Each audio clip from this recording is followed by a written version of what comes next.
Healing in Heels podcast is a safe place to openly discuss, share, and explore areas in our lives where the full lifestyle of healing can reside. Join us as the Healing in Heels team opens the floor for real discussions and conversations about the things we think we know.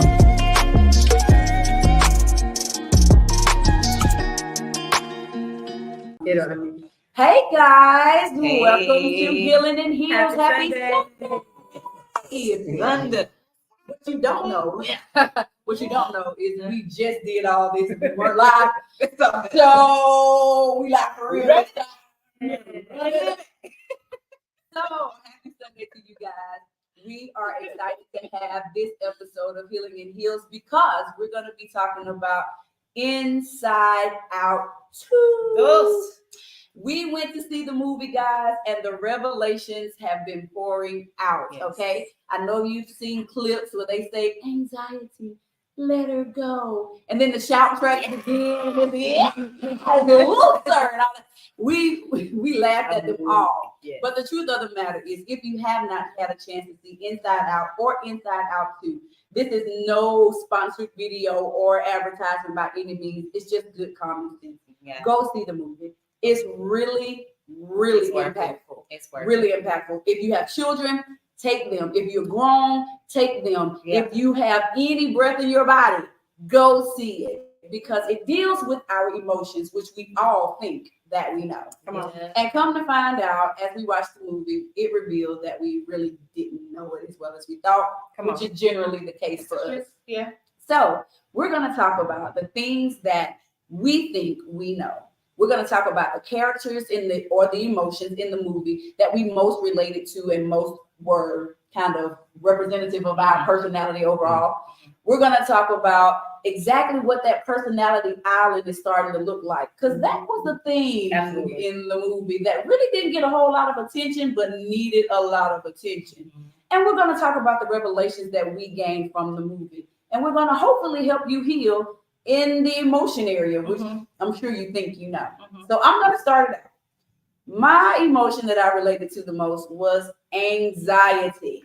Okay? I'm going to say it again. We really still kind of debating on whether anxiety is a she or a he. We ain't really sure. They said she. At least that's what Corey said. They say he said they said she. We still a little confused about that. But anxiety for me was the most relatable because it was like, well, if I say this, what if they say that? Well, what if this happens? Well, what if I make this decision? What will happen because of that? And then if that happens, oh my God, what am I going to do? And it just goes on and on and on and on and on until you're literally running yourself in circles like we did right before this attempt to go live. It really didn't go live. Long story short, guys, anxiety is my thing. I want to plan for everything. I think out 20 million different versions. Like in the movie, they had all of these people that were creating scenarios for her to analyze. And sending them. Immediately. And guess what? I'm the person who comes up with all those scenarios. But anxiety was there because she was trying to protect Riley. She was trying to come up with ways to protect Riley. Yes, I'm gonna jump in right there. That anxiety was also so. Disgust is my favorite, hands down. Yeah, just because her fashion sense is amazing. But when you were talking about anxiety, I'm like, yes. My main thing is if I hurt me, nobody else can, or if I shut them up, they can't hurt me. Like I can hurt me more than anybody else can. So that's what I was thinking about in the movie, where it's just like they're saying, like, let's think about the worst things that can happen so that we'll be prepared. And it's like, or we're bringing so much negativity into our lives and on ourselves, about ourselves. Because all those things were designed to protect. But then they're telling that. It's like, what if I do this and everybody hates me? What if I do this and I'm not good enough? And then it's like, it just builds into our self-esteem and it becomes part of who we think we are. True. Who we think we are. What we think we know. Come on, Jackie. I don't even like the way that made me just feel. I know.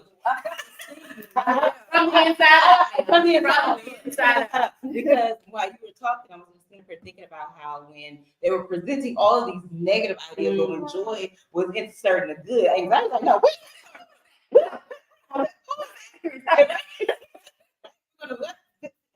no, we're not going to do that. But why not?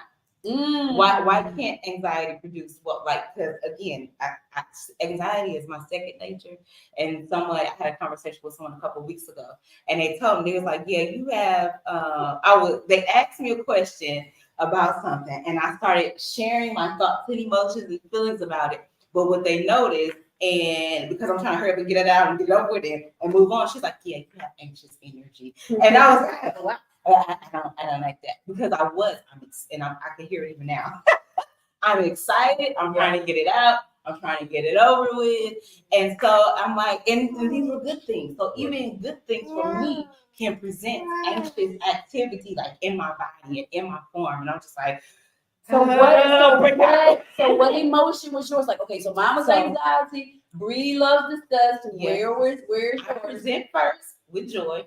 But anxiety is definitely a strong number 2. I would 1,000% agree with that. Like, I made the comment, y'all, when we went to go see the movie, right?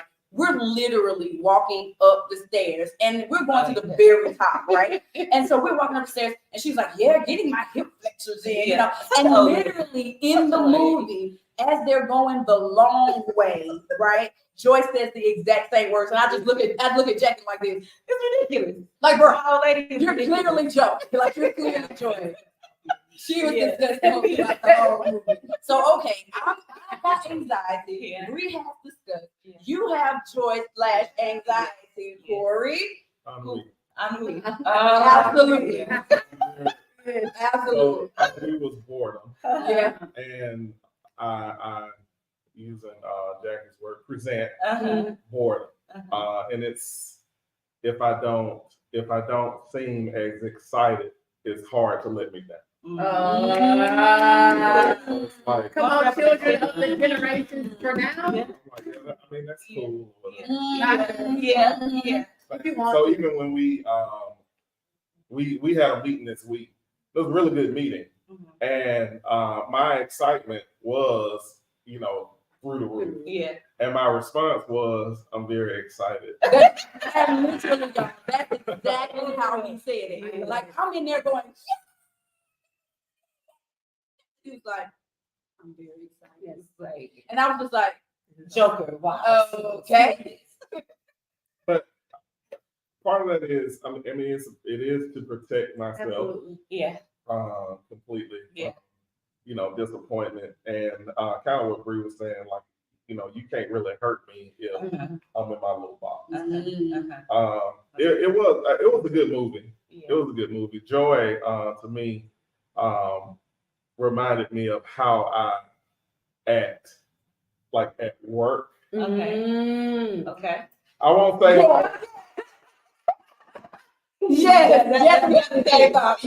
That's the whole thing. We'll come back. No, well, so we present ourselves differently In different locations. Yeah. Yes, and that too was like one of the things I noticed about the movie. Like, each of the emotions I exhibited or presented, depending on the situation, because when I'm in a space like at work per se, and people are like giving kudos or whatever, and I'm just like, yeah, well, thanks. False humility? Thanks. Absolutely. Because inside, I'm going, number one, because I'm anxiety, right? So number one, I'm going, you have no idea just what I had to go through mentally to even get what you just talking about done. So that's my anxiety part. And my joy is like, yay! And then my sadness is like, my is just like, but you should have recognized I was great before this. And then my sadness is like, but now what are you gonna do? And the envy is like, yeah, you did good, but you see they complimented her too. Like, let's not leave envy out the mix, because she is definitely in the mix, whether we like to talk about her or not. So let me ask this question: Which of those do you try to suppress the most? Like, for me, it's anger. so anger for me is like the forbidden emotion because I feel like I can't control that. Oh. And especially y'all had noticed I'm a big black man. No. Well, you know, there is that stigma, right? That angry big black man. Right. And so even at work, like when I get upset, it's like I have to taper my emotions. You don't do that anyway, but I have to taper my emotions even more. Yeah. Because it's like I gotta correct something that I'm upset about, but I also have to be mindful of how people see me. You know, and what they take from their experience with me in the different emotions. Yeah. And so that's the one I'm like, well, I just don't have to. And so it presents to people as peace. Because it's like I don't really have to, like, why do you don't ever get angry? Like you don't ever get upset. You just what do go people with the do? flow And the control, Control composure. and so like underneath, like I need to close my door. Yeah. Like I need to close my door. I need to get all the words out, and then I'm gonna repent And for all that's those the joy. words, and I'm gonna get to the word of God.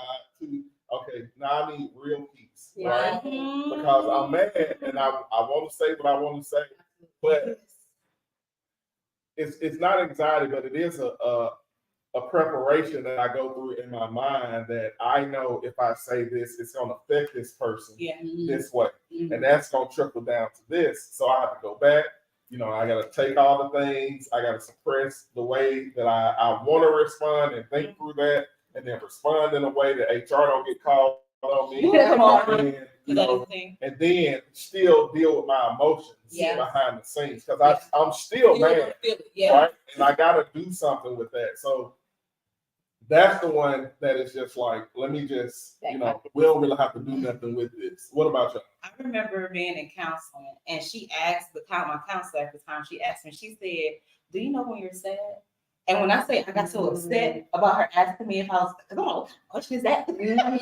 Yeah, I know what I'm saying because again, my presentation is always joy, and overall, that really is the core of me. Like that is me, and a lot of people have ever seen me mad, but those that ever seen me mad know that it's also they tell me, not that I'm proclaiming it. It's like, oh, it's not a good look. It's not good. On It ain't good because now one of the questions, and I'm bringing this back for us all, is that we ask ourselves, like, analyze what's been placed in your own subconscious and long-term memory, right? And so when we have to take these parts of us, it's like, okay, like I'm joy on the outside. I'm going to present this calm on you, but that internal is like, fight like HE double high. So I'm taking it, and it's such a great restraint. And I said false humility earlier because that is it takes great strength. Like I know how great I am, but I got to also make sure not to overshadow everything and everybody else. So I'm going to bring me down all the way down to this lowest self, and not even acknowledge how great that I am. So how, even though it wasn't in the movie, right? That was one of the things I would do. So now we put this into our subconscious, or we're packing all these things away. And sometimes we don't even go back for them, right? And so that becomes a problem. And so now it's suppression, and we keep suppressing who we are. When God said, hey, I created you all to be free, and you can do so to be free indeed. So why are we sabotaging ourselves in such a way? Can I present that? I didn't even know where that question came from. I'm let you go run with that. I'm going look, so I'm gonna let you run with that. So, okay, in the moment, so we were talking about one thing I want to point out since we're on anxiety. We're there. Since we are there. Thank you. Yeah, Mateo. You guys say hey to Mateo. Mateo, lean in. Say hi. Tell people hi. Praise the Lord. So, I know that in the movie we noticed that anxiety had somebody who was very key in terms when she first got there, who was fear. And I think that we were talking earlier, like why did anxiety always only say negative things? It's because it's rooted in fear. And your fears are not good things. Your fears are not about things that make you happy. Your fear is always about things that are bad. And so like when anxiety and fear comes, and it clings on to your anxiety. And another thing I wrote down when you was talking is the difference between having anxiety and having discernment. Anxiety is when you're thinking about all the bad things that can happen, versus discernment when you're looking through and seeing where God is in those situations. Yeah, I love that. Okay. So I want to bring up, because when Jackie started talking about, and Corey started it, with the what do we suppress. Thank you. My thoughts on that, in the movie, Joy would take like a particular incident or an encounter or whatever that happened, and she had created this way to eliminate that from, what our personality developed to be. Our belief system is what they called it. Some things she would take down and she would put down, and it would grow and it would become part of the belief system. Some stuff she wanted to send all the way out to the back of the mind where nobody could remember it. But this is the catch-22. No thought, no incident, no memory ever disappeared. Right. They were put in different locations, but none of them ever disappeared. And in the movie, she ends up having to go and face all those things that she called herself in the back of her mind, because that was the only way they would actually be able to get back to a center. Yeah. Because they were all trying to get back to the headquarters so they could run the board. But the only way she could get back to centering Riley was she had to be in a space where she went back to all those things she had suppressed and put away. And I think that is where the healing part of the entire movie really took root. Yeah. Is when you stop just putting things in your different compartments and you say all of this is me. All of this, because in one point in the movie, in the first movie, she didn't want Sadness to touch anything. She didn't want Sadness to be anywhere. Every time Sadness tried to come up, she just dismissed it and she put this fake joy out there. And don't we do that? We do absolutely that. But in the second movie, Deal with when it. Riley was starting to feel some type of way about the girls going to different schools and Sadness touched the board, and they were like, Sadness, and she was like, no, we need this. Yeah. We got to realize that whether it's anger, whether it's envy, whether it's an emotion that we deem bad, we need them all. Yeah. And we can't act like there's some kind of curse for having anxious feelings. We just might need to include, like you said, discernment. You can't just suppress anger and act like you never get angry. Maybe we just need to make sure that we put anger in the right spot, because in the movie, anger ends up saying, I don't even want to have to do this, but I'm going to call for help. Because he got to the point where there is no other answer. Go back his little sassy. Yeah, he's like, I don't even want to do this, and I'm mad, but there is no other answer. So we have to get anger their space too. We have to give envy, because I know everybody wants to talk about envy, but if I'm going to come for y'all Bible lovers, I am one. Yeah. No, you're not supposed to be envious, but to admire what someone else does is not a problem. I can look at you and go, wow, that's something I really aspire to do, or something I aspire to become or grow into. There's nothing wrong with that. We got to stop labeling emotions as though they are bad. They're just indicators. Ooh, yes. They're just indicators. And if used appropriately, like one point in the movie toward the end, they had anxiety and they had organization for her. They had a seat where she could sit with her little tea and she could be calm. And she said, what can we plan for? Like, anxiety just needs to see. Like, what can we control? She's like, we got to test. You know what? That's good. Let's think about that. Let's study for that. We just have to learn, in the grand scheme of healing, the anxious and envy and all the rest of them that we may have deemed bad are not bad. We need them all. We just need to learn what seat they need to have at the table and when. Yeah. So when they gave anxiety her section, right, and where they gave her placement, I couldn't help but to think, like, when I was working as a special ed teacher, like, because you have a classroom full of students, they all doing their thing, right? And this class, we had 11 students, had their own situations. But sometimes we have to separate the ones that, okay, you team do too much today. I get it, I understand. But what we gonna do? Okay, we're gonna do. What do you need? Because sometimes we have to take them out of their group and their collective space, and just know what? Hey, we're gonna put you over here. We're gonna set you a timer, right, and give you what you need, and then you can come back and join us when you're ready, right? Okay, we in agreement. Okay, great. And then I can still focus on all the others too. So because again, we know that anxiety just has this way of taking over everything. And so personal testimony. So I am challenged by functional neurological disorder, And when I get overwhelmed emotionally, it's usually because I'm suppressing stuff or I've overworked myself in my body. And so that was not born with this. It came after a result of a car accident. But after that car accident, this is how it became part of the beginning. Is that Jackie, after this car accident, I decided next day, I'm going to get up and go to work, whole car total, back hurt. I don't care. I'm going to take this medicine with me, and I'm going to go to work. My co-teacher was like, what are you doing here?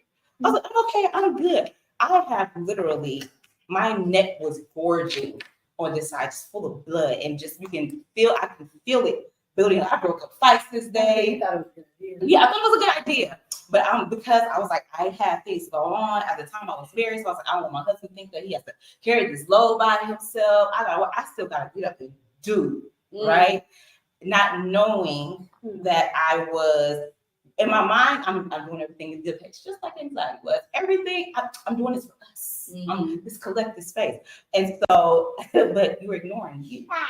And I had to, I'm like, but I'm going to be okay. My co-teacher sent me home because I was passing out and I was having a seat. My body would present itself again. I start having seizures, the whole nine.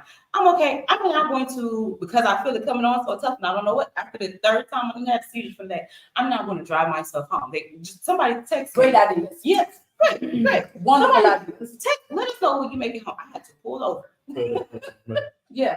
I'm gonna pull over. And I'm gonna pray my way through. Pray your way through. I'm gonna pray my way through. Put it on God. I am. The Lord. I'm gonna pray my way through this thing.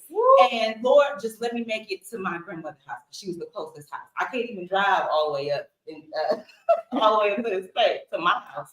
I'm gonna go to my grandmother's house. And I did. So he allowed me to make it. Thank God for prayer.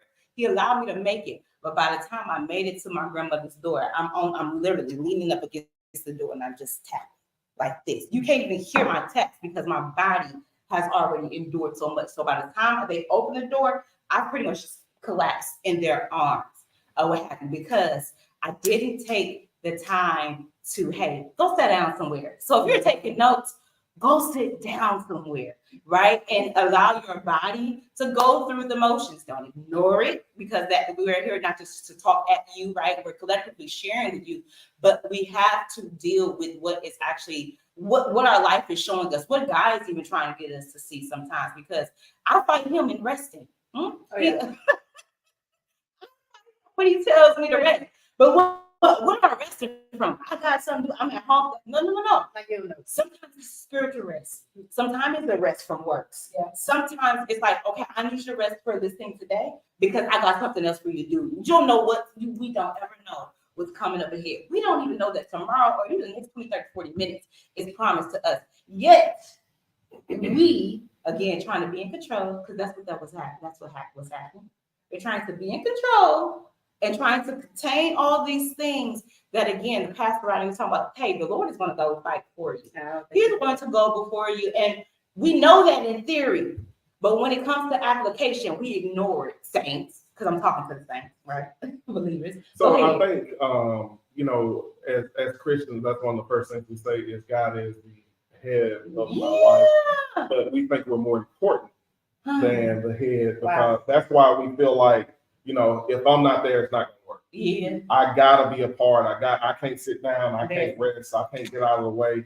It's a control, just like you said, but at the same time, it is your fear that if I relinquish myself to God completely, is he really gonna give me what I desire? Yeah. Versus what I need. Mm-hmm. And so I think it's especially when you're talking about emotions, it's hard to deal with because it's like, well, I can control, I was talking about anger in relation to me. And when I thought about it, I did get angry at work one time out loud. And it wouldn't even, I was mad when the conversation started. I'm like, hey, this is all we need you to do. And the guy, he just went somewhere else. Yeah. And it caught me off guard, and I just automatically just went, and I'm just like, my tone ain't changing, but you can tell, like the aggression is there, everything. And I look across the room, and there's two other people in there with us, and their eyes are big, and they just kind of looking at each other, like, and then I kind of came to Uh-huh. myself where it was like, okay, I knew I needed God to settle me Yeah. so that I could, flip everything Yeah. back. It is realizing, at what point, it's not realizing at what point you need God, but it's realizing that I need God at all Awesome. times, right? I can't just take and just decide I'm gonna just shoot off at the mouth because it don't work that way for me. So our emotions, even though they are ours, we don't have them. They're gonna come at us, but it is our responsibility as Christians to give God first say. Yes. Right? That's why we have to listen. It's like you have to listen first and then respond to what you see, not just automatically. This is just who I am. I just pop off. Whether it's through sadness, whether it's through anxiety, whether it's through anger, whatever those things are, you can't just pop off because you have a greater responsibility to the people that's around you to not necessarily censor yourself, but allow the Holy Spirit to lead you in how to respond in different situations. Yes, I wanted to piggyback off of giving everything to God because obviously we love anxiety. In the movie, we skip, and I tried to point this out in our previous meeting, but we skip past Joy getting rid of all of the memories that did not serve her in that moment. Yeah. And it's like Cookie said, God cannot heal what we won't reveal. If everything is at the back of your mind, if everything is under piles and piles and piles of things, how easy, like I was thinking about this in the movie, we spoiling everything, by the way. So, but go see it anyway. It's still good. I've seen it thrice. Okay, yeah. Thrice. Come on, thrice. So, how easy was it for anxiety to go and use that exact same tool that Joy was using to ditch the memories to throw your whole sense of self away? Like, if it's so easy for you to push everything to the back of your mind, instead of getting it to God, instead of saying this is what, instead of letting that become like to settle in the water, to settle in the water and let God do what He gonna do in the water, instead of pushing it, because all the things that went to the water went up into this whole sense of stuff, but it built, but it built, and it's something that you could deal with. Versus if it's all the way back there, like they went back there and finding stuff like from age ago, right? Childhood. Yeah. And so it's like when you give stuff like that to God, that's how you actually get your healing.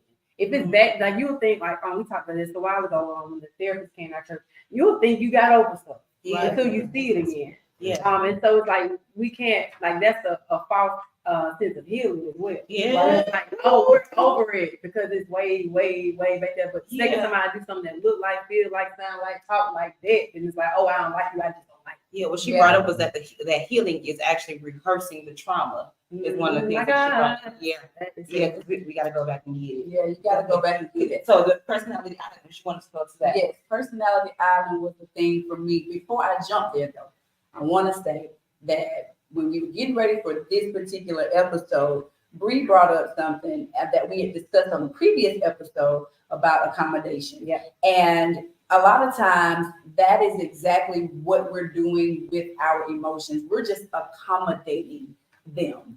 And when it came time for anxiety to get on the scene, she had things that came with her that helped accommodate what she was trying to do. Envy was right there co-signing. Ennui was right there to support it. Like when you have things that happen in your life, a lot of times you make accommodations for the emotion that you choose to have.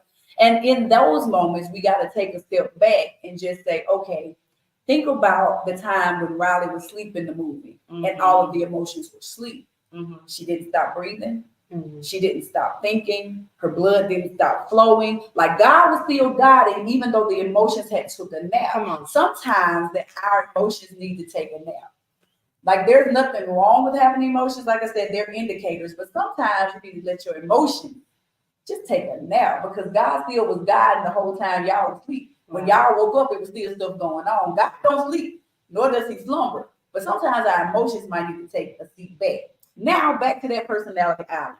In the personality island, when they pointed it out, they were looking at it because Riley's family and everything used to be very, very prevalent. And so basically personality island is basically the things that she was holding dear and important to her in the time. Her family used to be an island that was very visible, bright, well lit up. But now the friendship island was more lit up, and the dimming of her family island started happening. The reason I wanted to address that is because different seasons in your life, different things are prevalent. But there should be some certain things that draw them back together, which was her belief system. All of the personality islands were surrounding her belief system. You have to check what is making your belief system.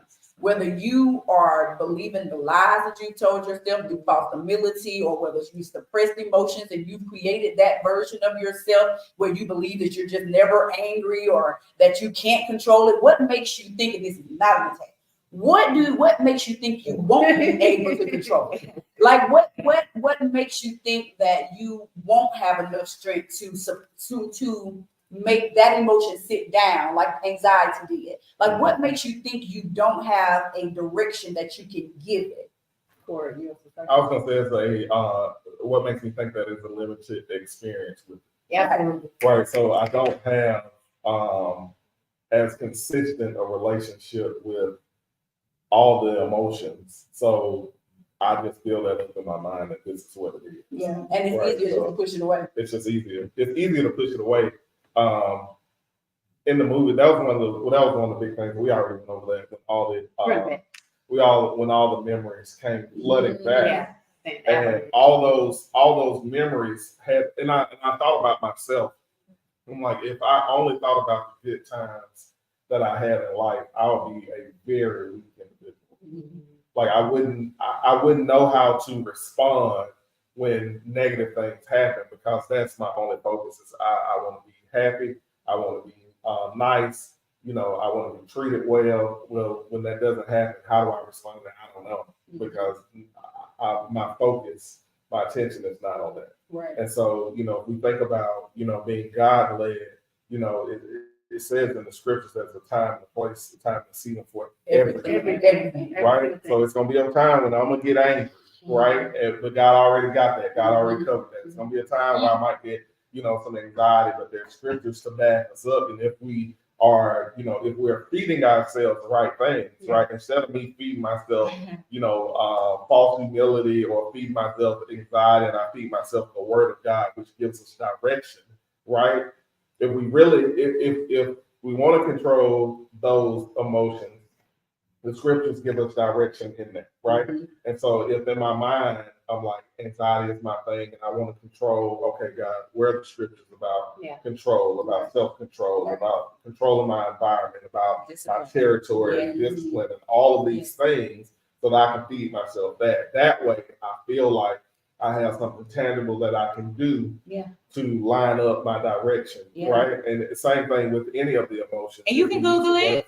Yeah. Absolutely. And I want to take us out like the movie took us out. At the end, when Riley was having all of these emotions and everything and memories that flooded her mind, and she was going through this experience, she was basically just kind of frozen in place. And her friends came to her and was like, "Are you okay?" And she was like, "Yes, no." Sometimes when people are asking you, "Are you okay?" we tend to do this. Yeah, I'm fine. I'm good. I'm glad. But we need to make sure that in those moments when all this stuff has come rushing to us and it's overwhelming, it's just too much for us to even deal or sort out, that we just call on help, that we admit, I'm in a crazy place right now. I ain't sure what's going on, and I am not okay. Even if we can't verbalize exactly why we're not okay. But saying that you're not okay is okay. And we need to get to a place where we allow ourselves to feel our emotions and say that we're not okay.